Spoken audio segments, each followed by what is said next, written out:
Fala, nação rubro-negra, por essa os jornalistas paulistas não esperavam. O presidente, que o senhor torce? Clube de Regatas Flamengo. Bom, peraí, você não respeita o burro do Central? Não, esse fiz a minha história. É que eu nasci no 21 de abril, feriado, 22 de abril, meu avô foi lá, grande benemérito. É isso, eu não sei qual é o problema do presidente da Federação Paulista de Futebol ser rubro-negro fanático. Eu não vejo problema nenhum nisso, acho até bom pra eles, mas os jornalistas, só de ouvirem que o cara torce pro Flamengo, eles já torcem o bico, né? E olha só como é que tá a recuperação do Pedro.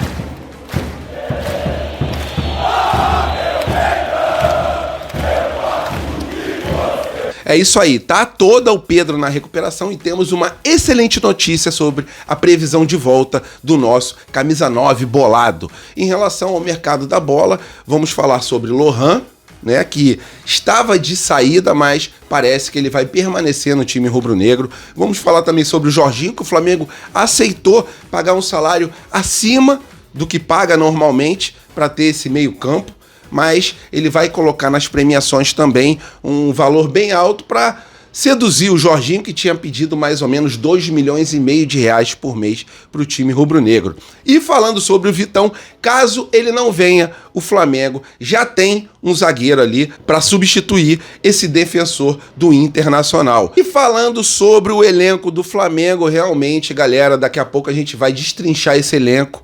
E na verdade não é um elenco, e sim uma constelação cheia de estrelas, né? São excelentes jogadores, tanto no time titular quanto no banco de reservas. Essas e outras vocês encontram agora na Flageral TV, mas antes disso, por favor, deixe seu like e agora vamos para as notícias, que é o que interessa. Isso aqui é Flamengo! E nação rubro-negra, excelente notícia sobre o nosso Pedro, nosso camisa 9 bolado.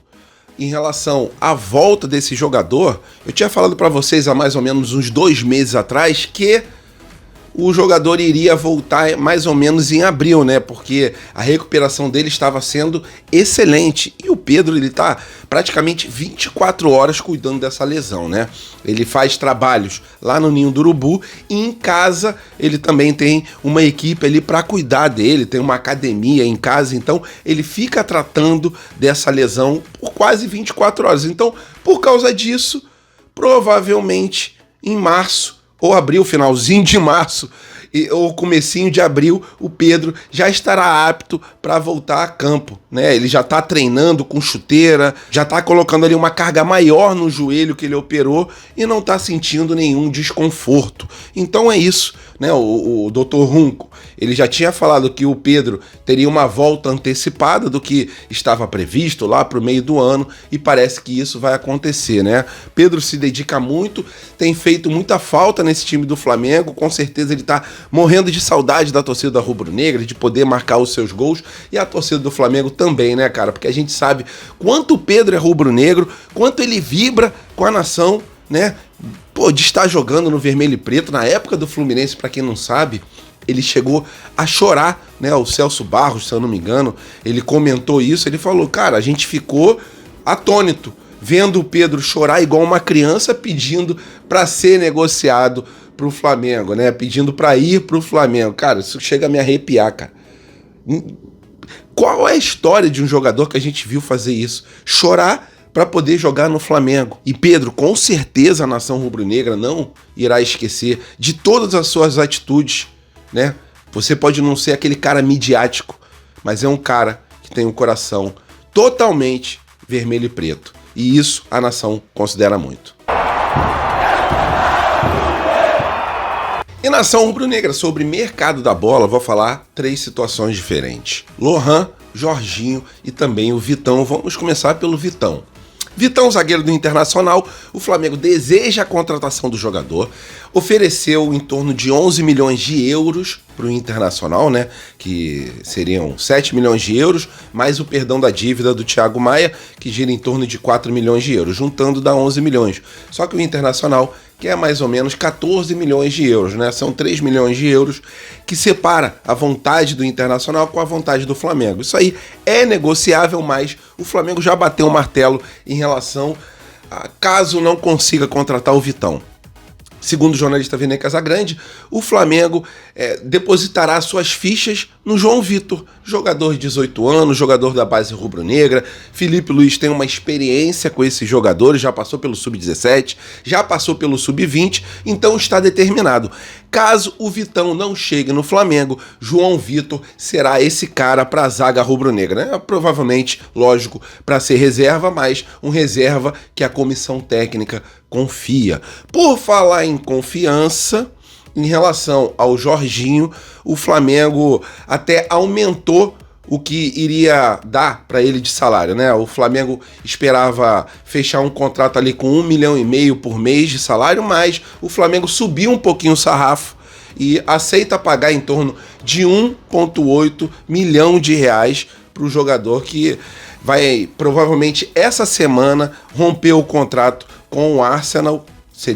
Seriam os últimos 6 meses de contrato do Jorginho com o Arsenal, mas o Arsenal já acenou que libera o jogador de graça caso ele não vá para nenhum clube europeu. E o Flamengo, para poder compor um pouquinho do salário do Jorginho que tinha pedido ali em torno de 2,5 milhões de reais por mês de salário, o Flamengo colocará também ali as premiações para poder levantar um pouquinho esses valores, né? Elevar um pouquinho esses valores. Caso o Flamengo seja campeão, bata as metas ali determinadas em contrato que está conversando com o Jorginho, o salário dele sobe mais um pouquinho por causa das premiações, né? Se a gente botar na ponta do lápis no final do ano, o Flamengo ganhando algum campeonato, o valor já sobe bastante em relação às premiações. Juntando, se fosse diluir no salário, seria ali um salário um pouco mais próximo do que o Jorginho pediu, né? Então é isso sobre Jorginho e Vitão. E em relação ao Lohan, o CSKA tirou o cavalo da chuva. O CSKA não irá mais contratar o Lohan. O CSKA tinha oferecido 8 milhões de euros para o Flamengo. O Flamengo não tinha aceitado, tinha feito uma pedida maior. E o CSKA, ele desistiu da contratação do Lohan. Lohan, que tem muita qualidade. Felipe Luiz trabalhando direitinho ali com o Lohan trabalhando também o psicológico dele. Acredito eu que o Flamengo consiga um valor maior, porque o Flamengo espera receber um valor ali acima dos 12 milhões de euros pelo nosso meio-campo, uma joia da base, mas que infelizmente não conseguiu ainda vingar no time rubro-negro, mas tem muita qualidade e se tiver o apoio ali da família, dos psicólogos, da comissão técnica do Flamengo, pode dar bom, porque qualidade a gente sabe que ele tem. Então, em relação ao mercado da bola, resumindo, é isso. Vitão, se não vier, o João Vitor ficará no lugar dele. Jorginho se aproxima cada vez mais do Flamengo.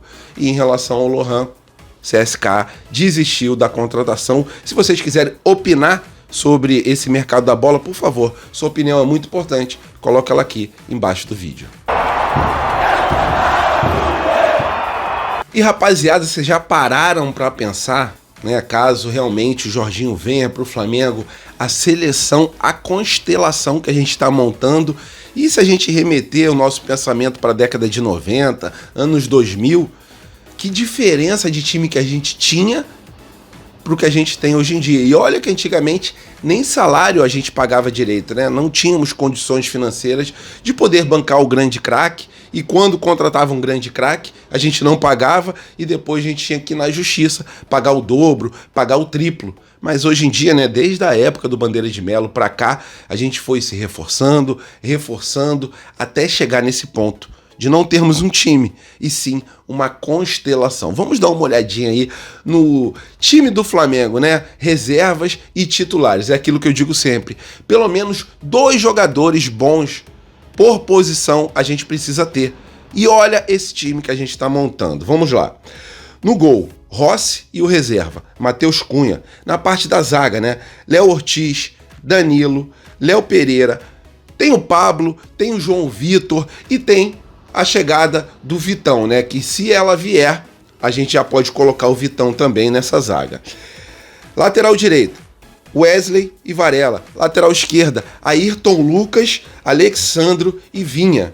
Em relação à parte de volante, temos ali o Alan, o Jorginho, o Gerson, o Alcaraz, o De La Cruz, o Pulgar, o Arrascaeta. Cara, meu Deus do céu, é uma seleção, né? E lógico, Jorginho, caso o Jorginho venha, mas realmente é um meio-campo para ninguém botar defeito. Esse time do Flamengo, mesmo os reservas, 99% dos reservas do Flamengo seriam titulares em qualquer clube brasileiro, né? Se vocês acreditam nisso também, coloca aqui no comentário. Em relação à parte da esquerda do ataque, Bruno Henrique, Everton, Cebolinha e Michael. Na parte direita, Plata e Luiz Araújo. No ataque, Pedro e Juninho. Galera, é ou não é um time dos sonhos? É aquilo, não adianta ter um time dos sonhos também e não termos um cara competente à beira do campo. O Tite saiu do Flamengo, não conseguiu desenvolver o trabalho que ele queria no rubro-negro, tentou, não conseguiu, chegou o Felipe Luiz. E o Felipe Luiz, ele entende muito de futebol, desde a época que ele é jogador, ele entende bastante. Ele realmente modificou o Flamengo por dentro desde a sua chegada como jogador. Eu lembro muito bem que no vestiário ele pediu para tirar o escudo do Flamengo do chão, e lógico, tem sentido. Eu não sei quem teve a ideia de jirico de botar o escudo do Flamengo no chão. Ele falou, não, a gente não pode pisar no escudo, não. O escudo do Flamengo tem que ficar no teto. E depois disso a diretoria foi lá, mudou, tirou o escudo do chão e botou o escudo no teto. E o Felipe Luiz já dava uma aula de tática como jogador. Hoje em dia, como técnico, estudando todos os dias, diariamente, sem desistir jamais, né? Tirando férias aí, mas trabalhando todos os dias nas férias, para poder montar uma estratégia boa para o Flamengo na temporada de 2025. Então é um cara que tem muita experiência, mesmo sendo novo ali como técnico, passou pelo Sub-17 do Flamengo, passou pelo Sub-20, foi campeão mundial Sub-20, foi campeão Sub-17, chegou no profissional, foi campeão da Copa do Brasil, tem estrela e tem competência. Então um time desse, na mão de um técnico desse, irmão, provavelmente a gente não consiga conquistar mas sim mais de um título nessa temporada de 2025. Confio muito, tô vendo um time estrelado do Flamengo e, lógico, com um comandante que tem competência para poder colocar essas estrelas todas para jogarem sem conflito no vestiário. Lógico, os jogadores têm uma afinidade mais com um, mais com outro, mas sem aquela briga que a gente estava vendo nos últimos anos no vestiário do Flamengo. Felipe Luiz tem competência para isso e vai levar a gente para patamares inimagináveis. Lembrando que no meio do ano a gente tem o Mundial de Clubes. Valeu, nação rubro-negra, estamos juntos, fiquem com Deus, tenham uma semana abençoada, até a próxima e saudações.